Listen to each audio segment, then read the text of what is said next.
Stepping in...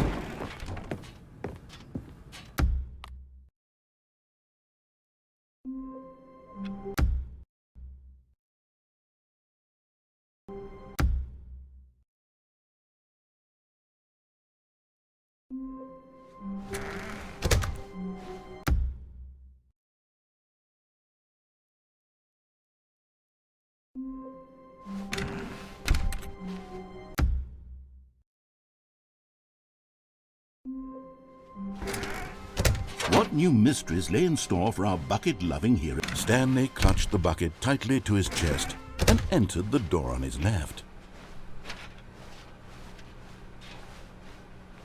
Still no one was here. Stanley needed the bucket's warmth and comfort now more than ever. Perhaps his boss's office. Coming to a staircase, Stanley and the bucket walked upstairs to the boss's office.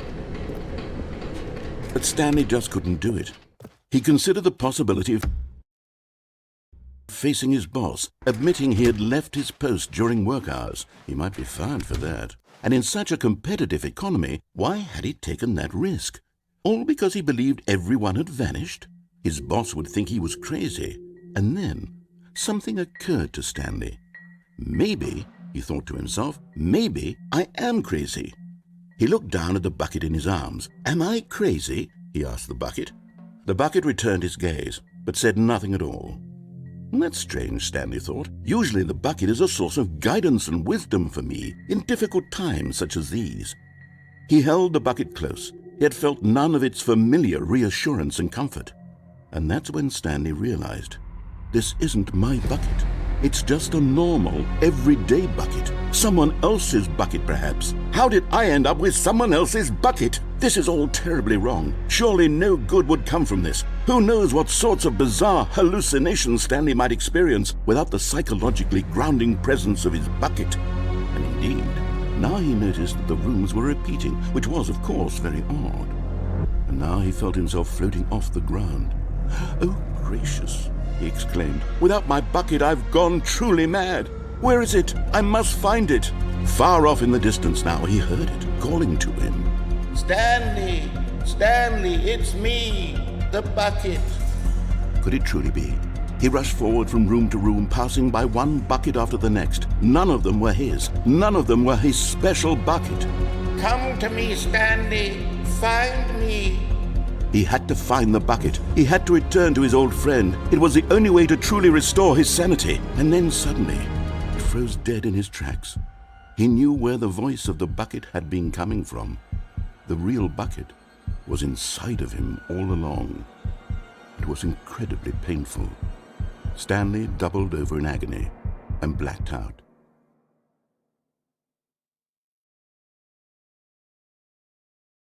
This is the story of a woman named Mariella. Mariella woke up on a day like any other. She arose, got dressed, picked up her bucket of comfort and security, and walked to her place of work. But on this particular day, her walk was interrupted by the body of a man who had stumbled through town, talking and screaming to himself, and then collapsed dead on the sidewalk. Right away, she knew what the problem was.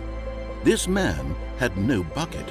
Of course he'd gone mad, ranting and raving about a narrator describing all of his actions and how everything is predetermined and free will is an illusion and it's all just a video game. It could all have been prevented if only he'd taken his bucket with him. Perhaps he didn't even realize he'd forgotten his bucket at home in the first place. How cruel the world can be, Mariella thought, and she hugged her own bucket even tighter. But of course, she had no time for this. There were a myriad of confusing problems she would soon have to confront at work, for which her bucket would provide absolute guidance and total clarity on everything. Heck yes, she thought to herself, my life kicks ass. And she backflipped all the way to work.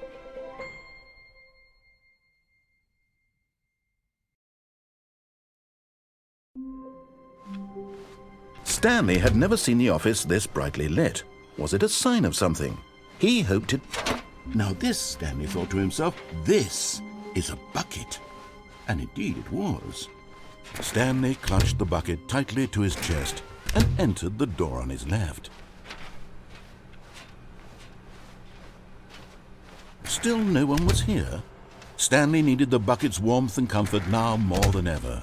Perhaps his boss's office. Coming to a staircase, Stanley and the bucket walked upstairs to the boss's office. Stepping in.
And try not to lose this one too, you dolt.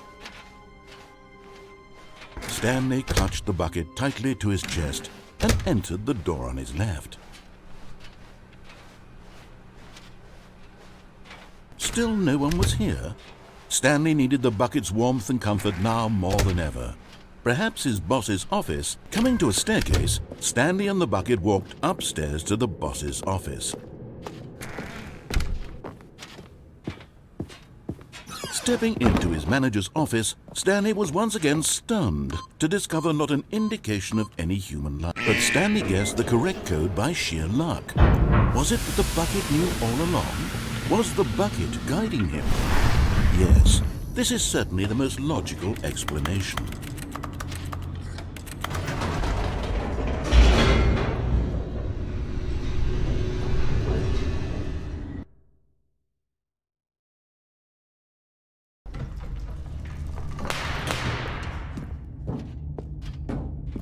Stanley and the bucket walked straight ahead through the large door that read, Mind Control. Although this passageway had the word escape written on it, the truth was that at the end of this hall, Stanley and the bucket would both meet a violent death.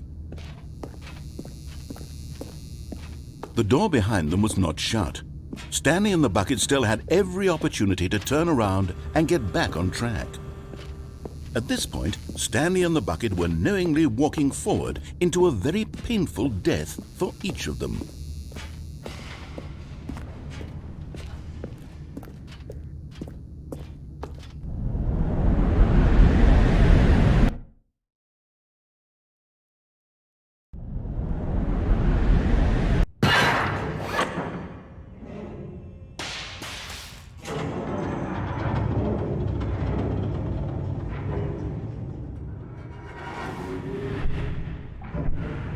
As the machine whirred into motion and Stanley and the bucket inched closer to their demise, Stanley reflected on how meaningless the bucket's warmth and comfort had turned out to be. To be sure, it puts the mind and the soul at ease to embrace the bucket, but what use is a sense of ease when you're about to be crushed to death? This is what Stanley thought to himself, and he sort of kicked himself for wasting so much time carrying a bucket everywhere. Farewell, Stanley.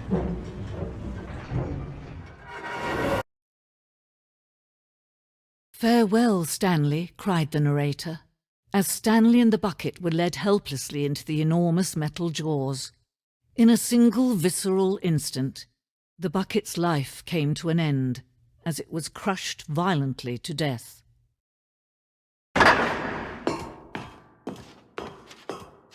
It was a shame, the death of such a magnificent bucket. It's true that all buckets are radiant in their own way, but this one stood above the rest. It was a glorious bucket to behold.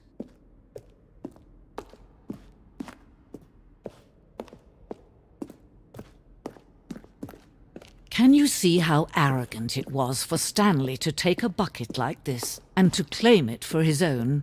Can you see the hubris that blinded him? Can you see that the bucket is far... No man can own a bucket, and certainly not a bucket as dazzling to behold as this one. It is man who should kneel before the bucket.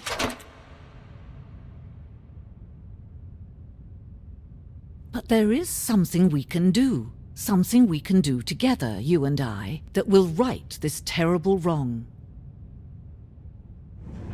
Let Stanley die. Let him be crushed by the machine. Don't reset the game. Don't give him another opportunity to run off with another beautiful bucket.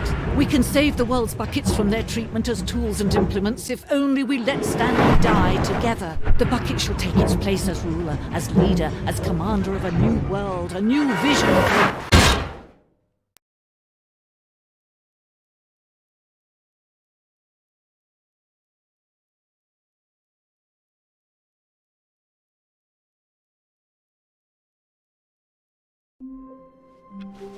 I can't wait to tell this story to my co-workers, Stanley thought. How amusing they'll find it. Oh, won't we all just laugh and laugh? Finally, yes, the bucket. Yes, yes, yes, I love that bucket. Stanley clutched the bucket tightly to his chest and entered the door on his left. Still no one was here. Stanley needed the bucket's warmth and comfort now more than ever. Perhaps his boss's office. Coming to a staircase, Stanley and the bucket walked upstairs to the boss's office. Stepping into his manager's office, Stanley was once again stunned to discover not an indication of any human life. But Stanley guessed the correct code by sheer luck. Was it that the bucket knew all along? Was the bucket guiding him? Yes, this is certainly the most logical explanation.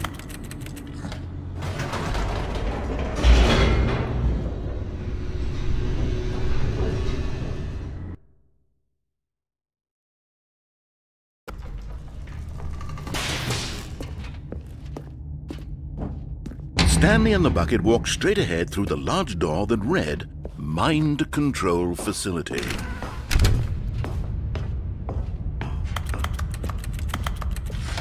The lights rose on an enormous room packed with television screens. What horrible secret did this place hold? Stanley and the bucket both wondered to themselves.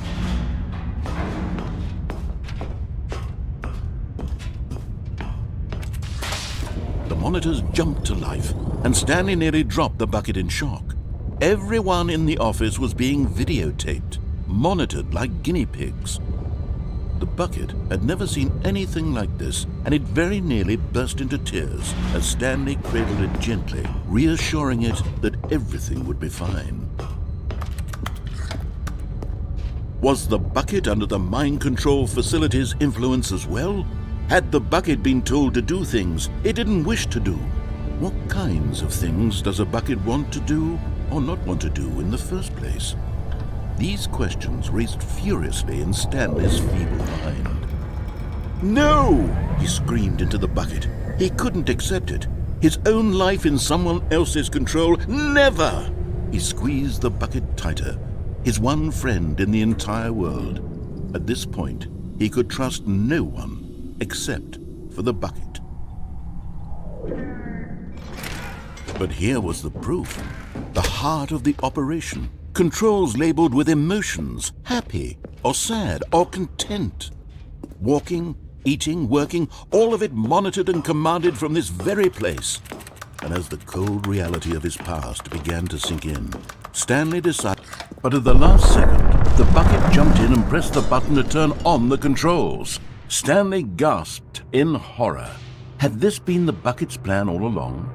To take over the machine and claim the power for itself? How could the bucket have betrayed him like this? Stanley was prepared to throw the bucket away in disgust when suddenly an image appeared upon the enormous screen.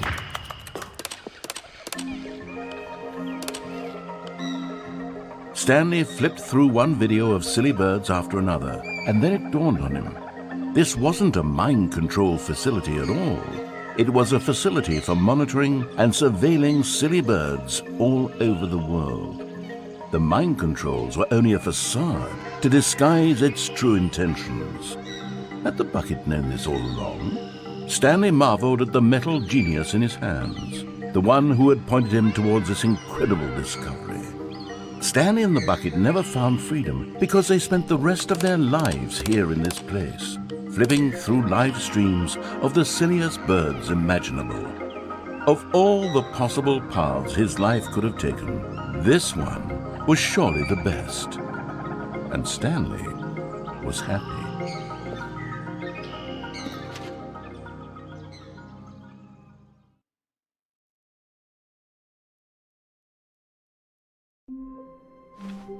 Someone was following Stanley. He was sure of it. If he checked over his shoulder now, he would surely... One man, one bucket, one chance to seize their destiny together. Stanley clutched the bucket tightly to his chest and entered the door on his left. Still no one was here. Stanley needed the bucket's warmth and comfort now more than ever. Perhaps his boss's office. Coming to a staircase, Stanley and the bucket walked upstairs to the boss's office. Stepping into his manager's office, Stanley was once again stunned to discover not an indication of any human life. But Stanley guessed the correct code by sheer luck. Was it that the bucket knew all along? Was the bucket guiding him? Yes, this is certainly the most logical explanation.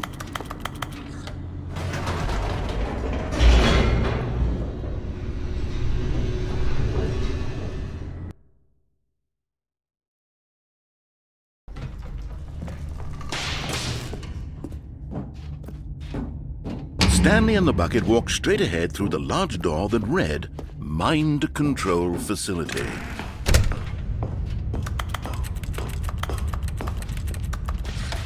The lights rose on an enormous room packed with television screens. What horrible secret did this place hold? Stanley and the bucket both wondered to themselves.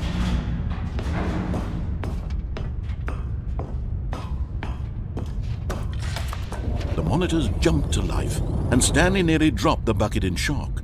Everyone in the office was being videotaped, monitored like guinea pigs. The bucket had never seen anything like this, and it very nearly burst into tears as Stanley cradled it gently, reassuring it that everything would be fine. Was the bucket under the mind control facility's influence as well? Had the bucket been told to do things it didn't wish to do? What kinds of things does a bucket want to do or not want to do in the first place? These questions raced furiously in Stanley's feeble mind. No! He screamed into the bucket. He couldn't accept it. His own life in someone else's control, never! He squeezed the bucket tighter. His one friend in the entire world. At this point, he could trust no one except for the bucket. But here was the proof. The heart of the operation. Controls labeled with emotions, happy or sad or content. Walking, eating, working, all of it monitored and commanded from this very place. And as the cold reality of his past began to sink in, Stanley decided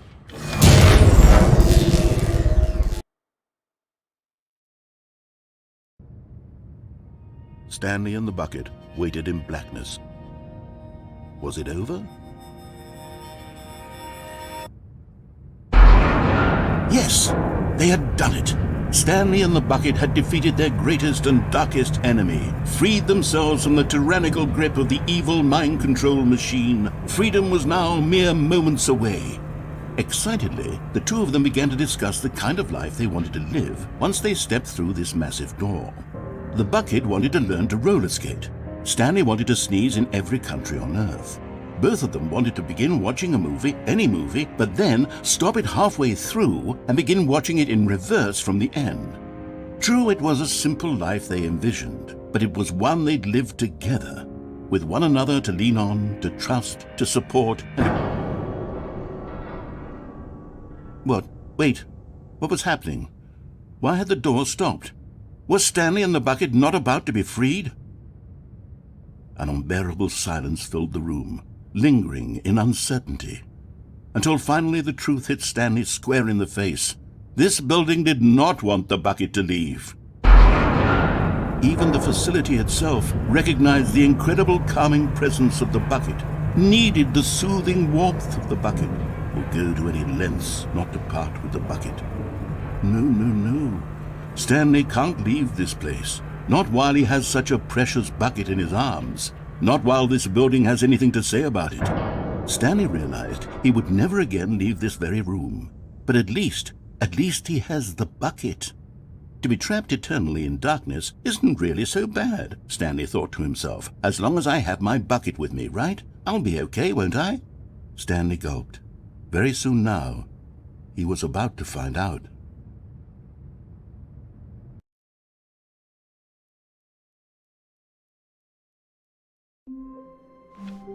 How long was I sitting there? Stanley wondered to himself. Minutes? Days? It's bucket time.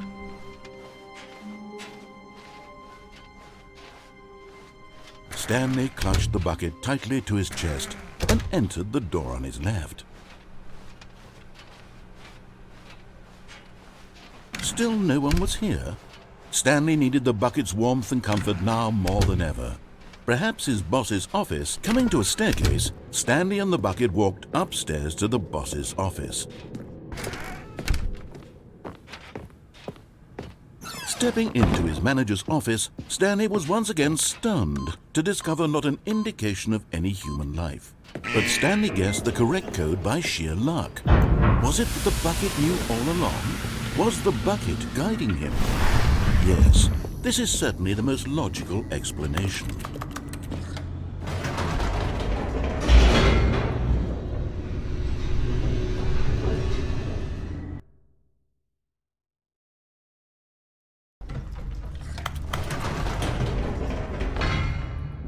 Wait, Stanley said to the bucket. Can we go back up? When I was pressing those keypad buttons, there was something very intriguing about the number 3. I want to go back so I can try pressing the number 3 again. The bucket said nothing.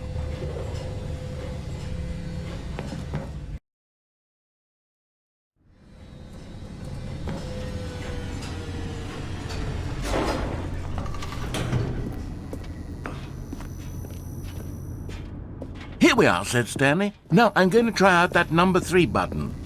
He took the bucket over to the keypad and began absolutely slamming on the number 3 over and over and over. Perhaps the bucket had missed something. Perhaps it had not seen how much joy Stanley got from slamming the number 3 repeatedly.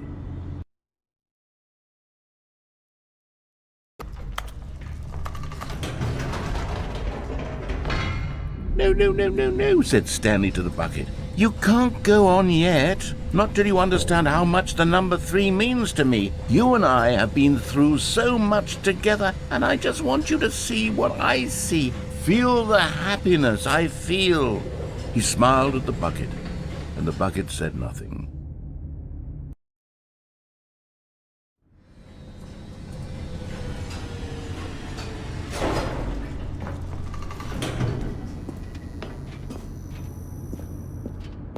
Here we go, said Stanley.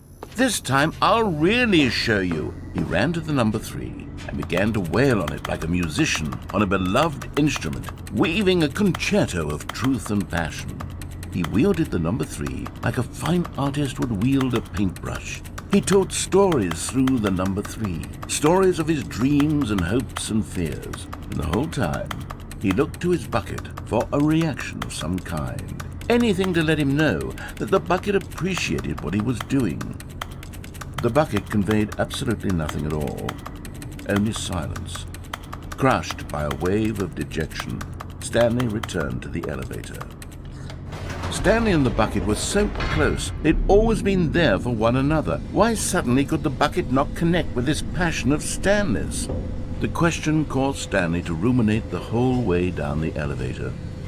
He knew that there must be a way to get through to the bucket, to communicate fully with his dear friend. Surely there was a solution, mustn't there be?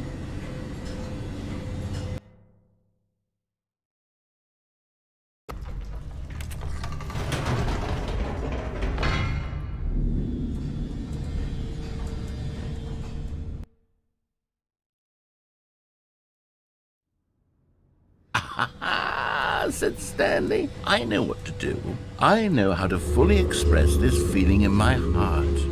He decided right then and there that he would hold a press conference where he would speak to the public on all matters relating to pressing the number 3 over and over. He would elaborate fully on what the number 3 meant to him and why he felt so alive when pressing it. Then the bucket would be able to see his joy through the eyes of others. It would get to see the world react to this discovery of Stanley's. And it would be through the public eye that the bucket would finally understand Stanley's work. For months he advertised and marketed his press conference, building excitement around it, developing and rehearsing it, until it couldn't be refined a single measure further. When the big day arrived, Stanley was as prepared as he'd ever been for anything in his... This was it. One last chance to win the bucket over. One opportunity to share a true connection with a loved one. There was no one here. Nobody had come to the press conference to hear Stanley speak, to listen to him talk about what it really means to press the number 3 on a keypad over and over.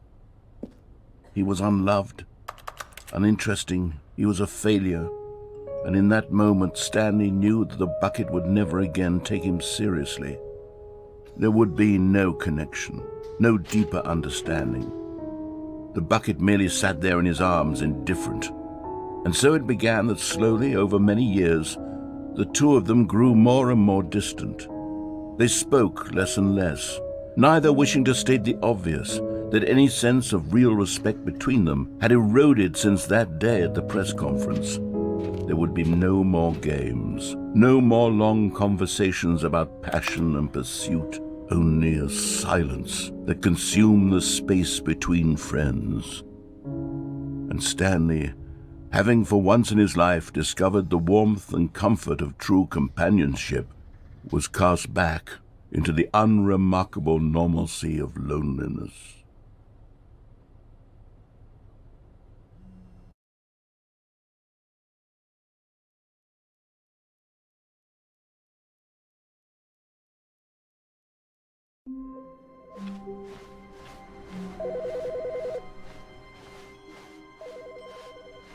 It's bucket time.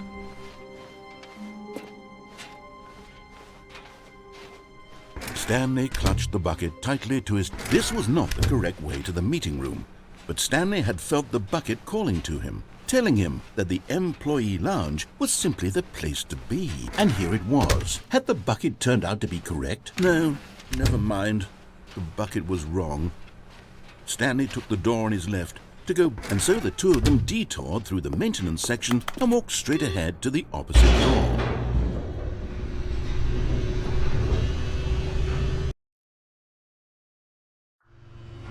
Oh, good Stanley, I'm glad you found your way here. I knew you'd find this place eventually.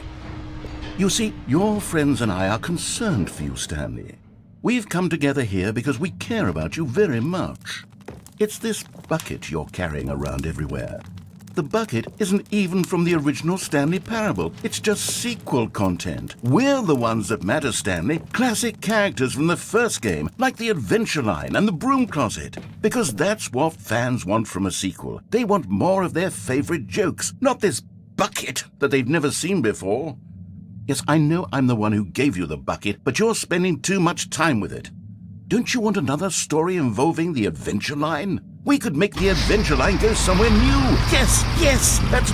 Whee! Look at that wacky line. Who knows where it'll go off to next? Oh, and it played some silly music as well.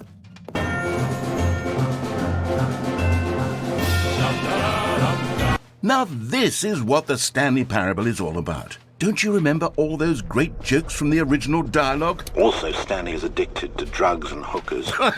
Yes, it's as classic now as it was back then. Let's do it for the fans, Stanley. Let's give them more content exactly like this. But if we want to do that, you're going to have to give something up.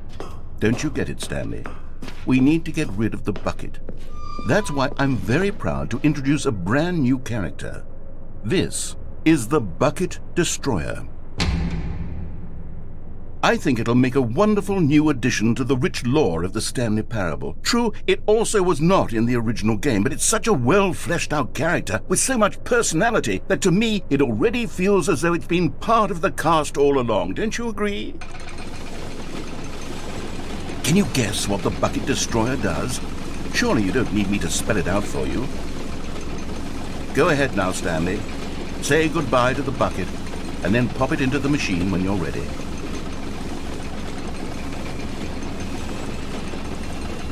Now listen to me. It's crucial that you give it the bucket. I don't know what the Bucket Destroyer will do if it can't destroy your bucket. Destroying buckets is all it knows. That is its singular personality trait. Sure, I can hear you saying, how does a character with only one personality trait deserve to join the pantheon of beloved Stanley Parable characters?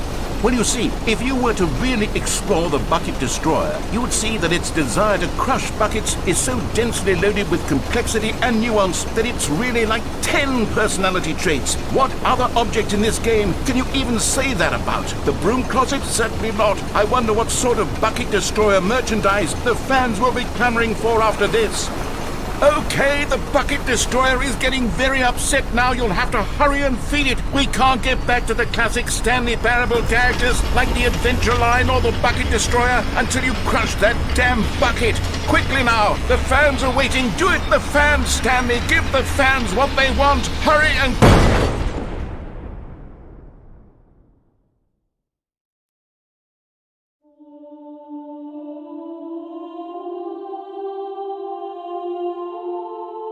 The Bucket Destroyer, my prized creation. You had so much potential. We were going to do such marvelous things with you, tell such spell-binding stories about you. All of it squandered now. Goodbye, new friend. For the moment in time that you were here, you were magnificent.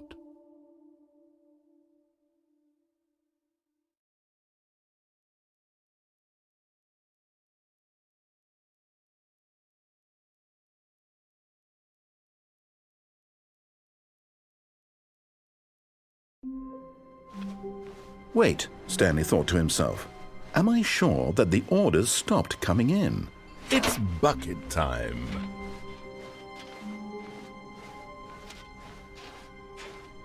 Stanley clutched the bucket tightly to his... This was not the correct way to the meeting room, but Stanley had felt the bucket calling to him, telling him that the employee lounge was simply the place to be. And here it was. Had the bucket turned out to be correct? No, never mind. The bucket was wrong. Stanley took the door on his left to go back to the meeting room. No, said the bucket. Don't go to the meeting room. Go somewhere else. The cargo lift, yes. Go.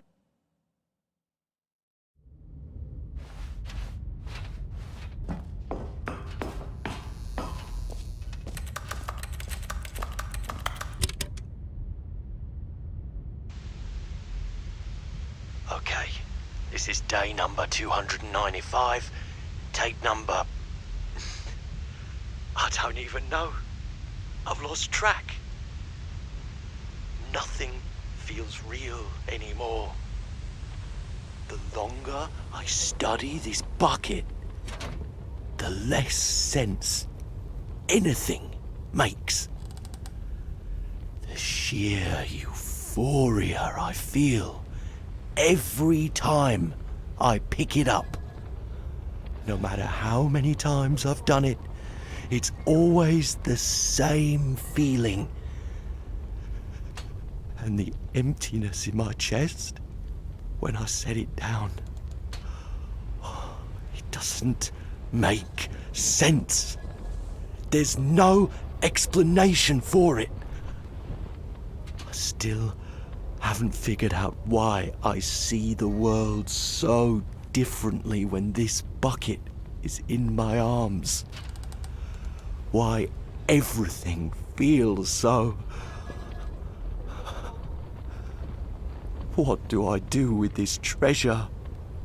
I can monetize it.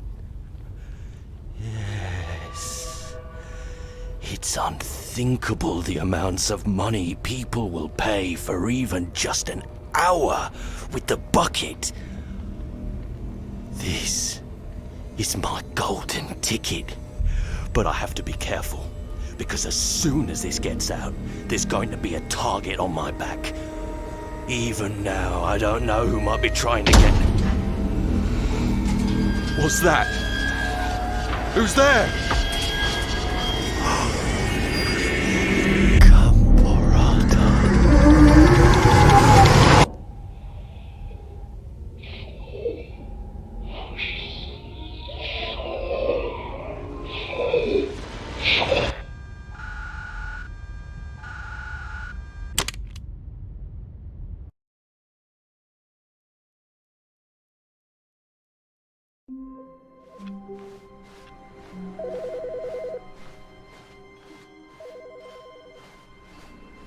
It's bucket time.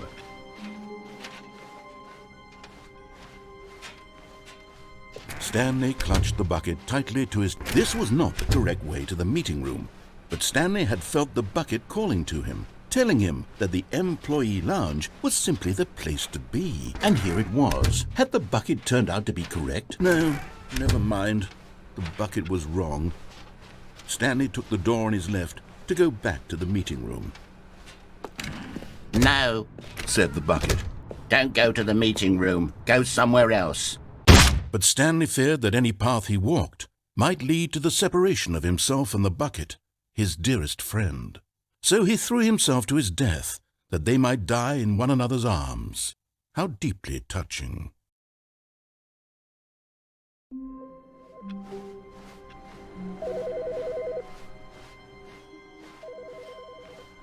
It's bucket time.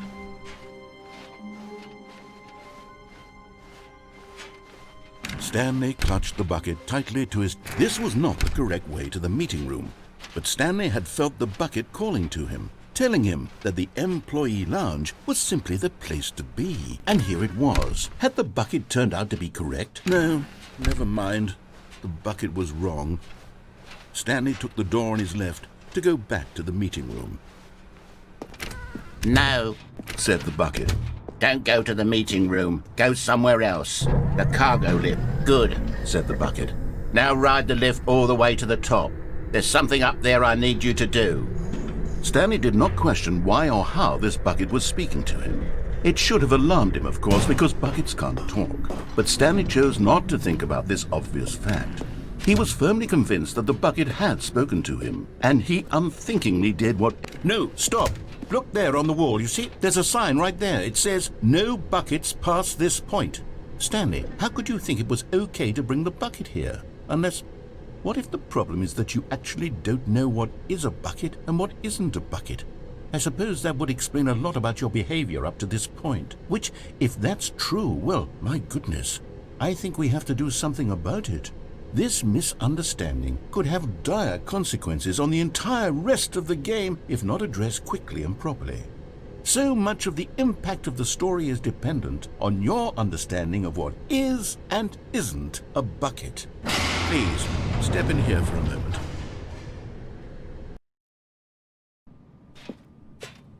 Now then, I'm going to run you through some test scenarios and you'll tell me whether or not the thing I'm showing you is a bucket.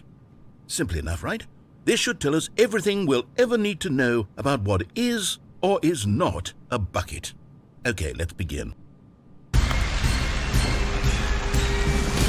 Item 1. Is this a bucket? Incorrect. It is a hologram of a bucket, not an actual bucket.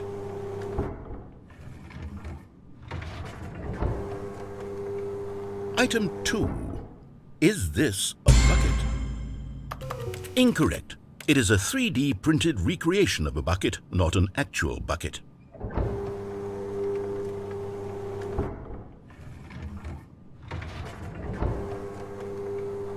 Item 3.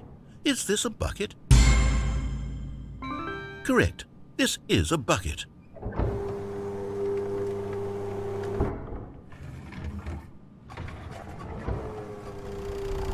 Item 4. Is this a bucket? What? Are you hallucinating? This is a tractor. It's an enormous machine that tills the earth. I thought this was a gimmick. How on earth did you manage to screw it up? Absolutely incredible. Let's just move on to the next one.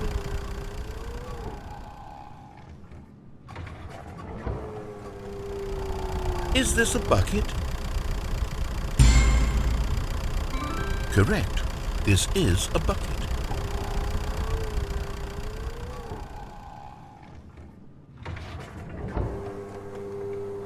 Item 6. Is this a bucket? Trick question. Both. Gotcha.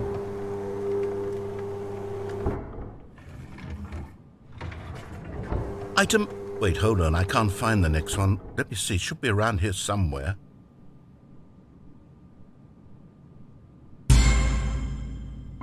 Yes. Thank you. There's nothing here. Of course it isn't a bucket. We both know full well that nothing isn't a bucket. Wait, when I say nothing isn't a bucket, that makes it sound like I'm saying everything is a bucket, which of course is not true. Unless, is that what you think? Answer me straight, Stanley. Are you trying to tell me that you believe everything is a bucket? You know what? I'm too confused to even sort it out. I've lost all sense of perspective. What is a bucket? What isn't a bucket? Mere moments ago I could answer these questions with confidence, and yet now I'm somewhat adrift. Do any of us know what a bucket is? Am I a bucket? Stanley, I can't keep doing this. I'm losing myself, and myself was all I ever had to begin with. I'm afraid the bucket is threatening to tear our relationship apart. I can't have that. I'm sorry, but I'm going to erase all buckets from the game entirely. Okay, here we go.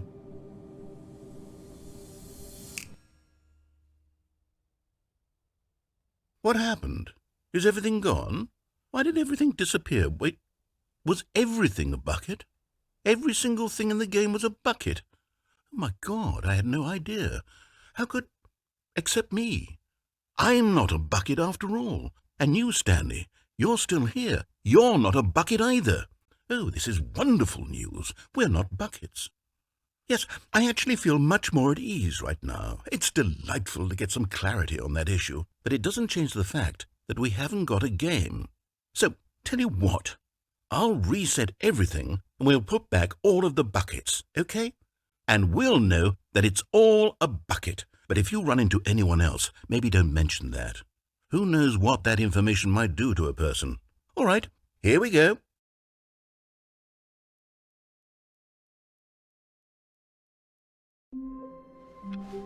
Stanley knew the office layout like the back of his hand. It was only a matter of time before he found the other. It's bucket time.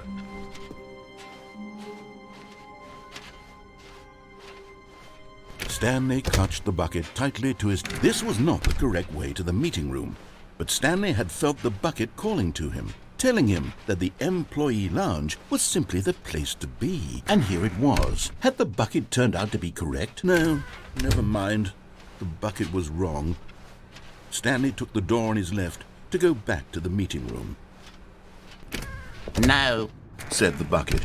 Don't go to the meeting room. Go somewhere else. A cargo lift. Good, said the bucket. Now ride the lift all the way to the top. There's something up there I need you to do.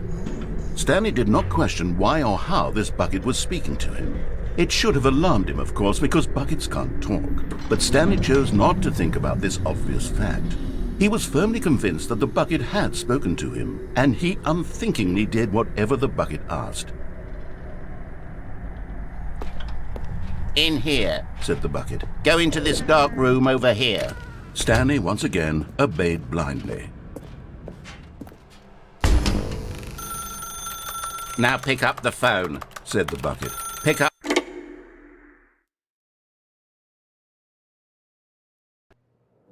This is the sad story of a man named Stanley and his bucket.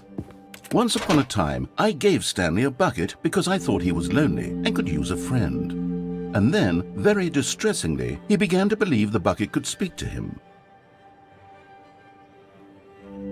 The Stanley Parable Reassurance Bucket was merely meant to provide the comforting glow of companionship.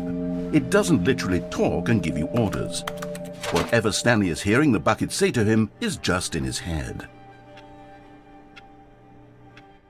Lately, I've been concerned about him. Wouldn't you be concerned as well? To see him delusional like this, obsessing over an inanimate metal object? I want to say something to him, but I don't know how I can convince him. I don't know if he'll listen to me.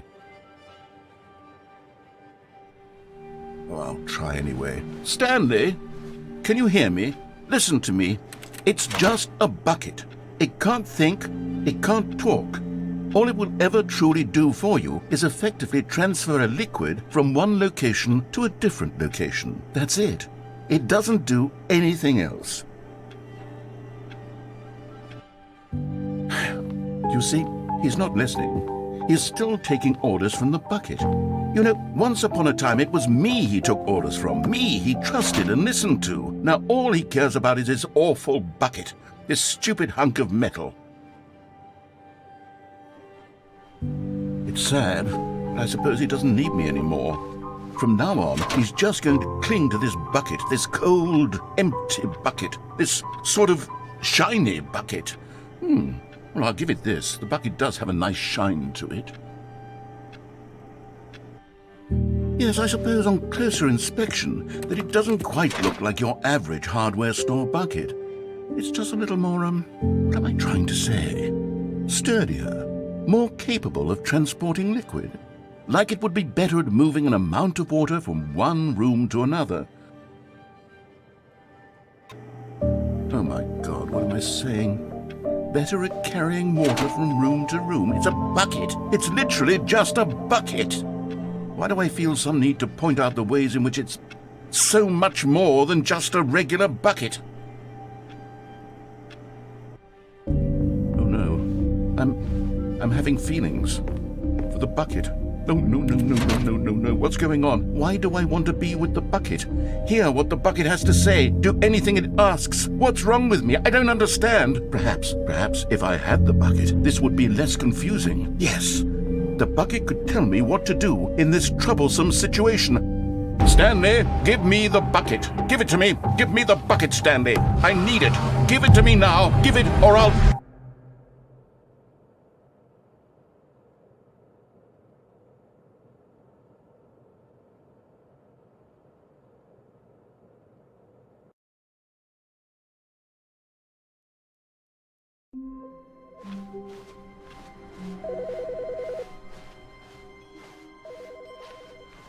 It's bucket time.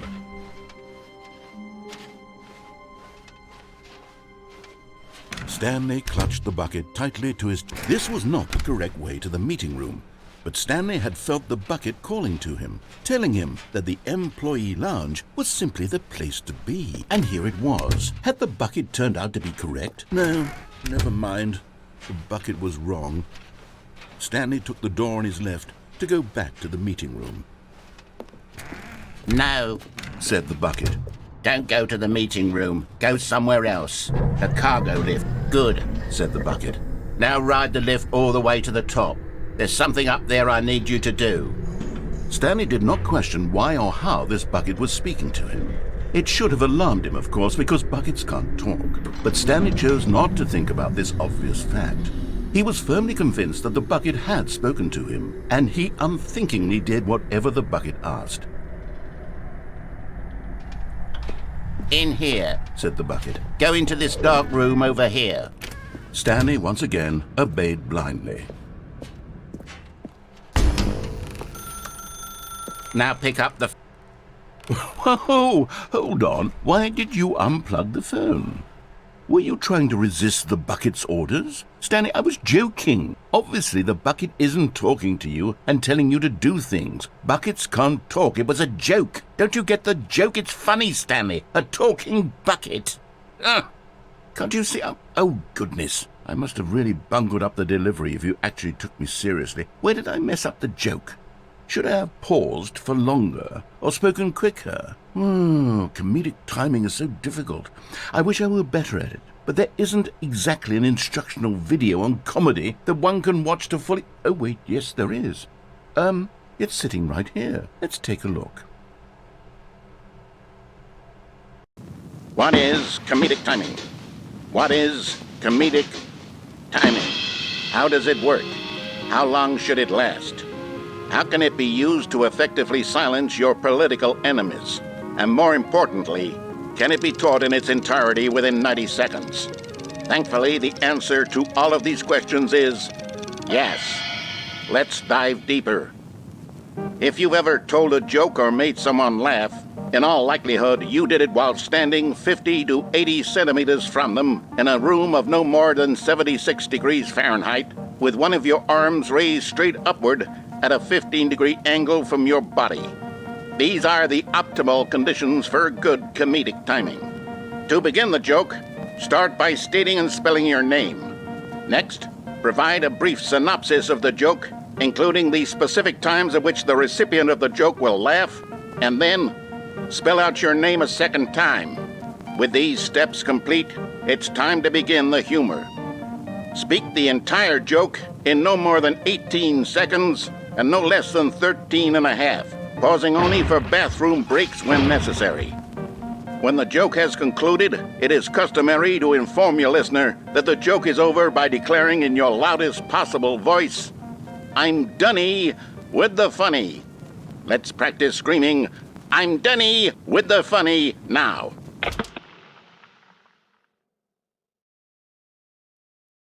Good. This saying is a perfect example of expectations management, which is the cornerstone of good comedy. Finally, it's time to hand out surveys. Collecting hard data from your audience on how rapt they were throughout the joke is the only way to grow or learn as a comedian. An effective survey should be no less than 10 pages long and should include the same question reprinted several times, just to ensure the survey taker is actually paying attention and not simply filling in answers at random. And that's all there is.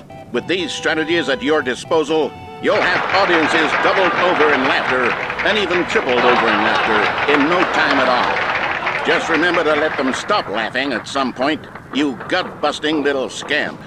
After all, we're each of us needed on the front lines of the war to fight the 12-legged invader who threaten our very existence and who very likely die in a hailstorm of bullets and mandibles. All of us must be prepared to give our lives to this noble cause, just as our children must do after us, and their children after them. Godspeed, and may Earth reign supreme.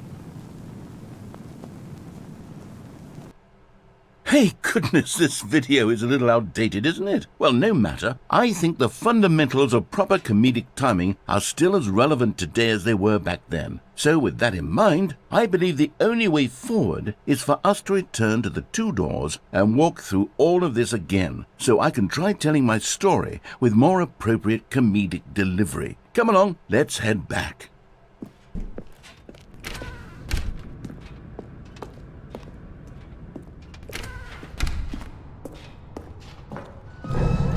I can feel it. This time, I'm really going to nail the delivery. You'll be in stitches. A talking bucket, you'll say? How ridiculous. How absurd. What a hilarious concept. The king of comedy. That's what you'll call me. Thank goodness we had the instructional video. Otherwise, who knows where we'd be right now. Well, I wouldn't be the king of comedy, that's for sure. The bucket spoke to Stanley. The bucket spoke. The bucket spoke. Oh, I'll figure it out on the fly. No need to overthink things.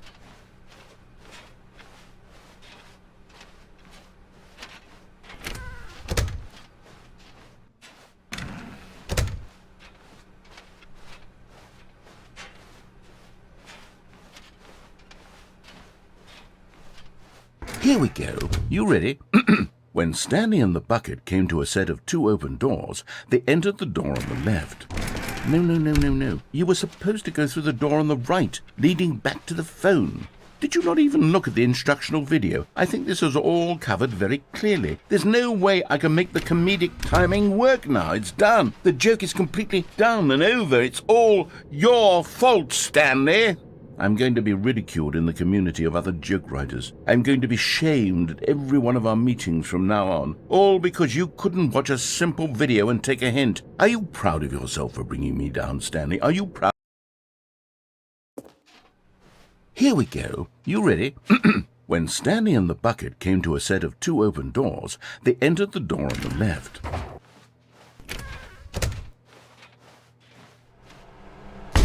What? We're back at the phone already?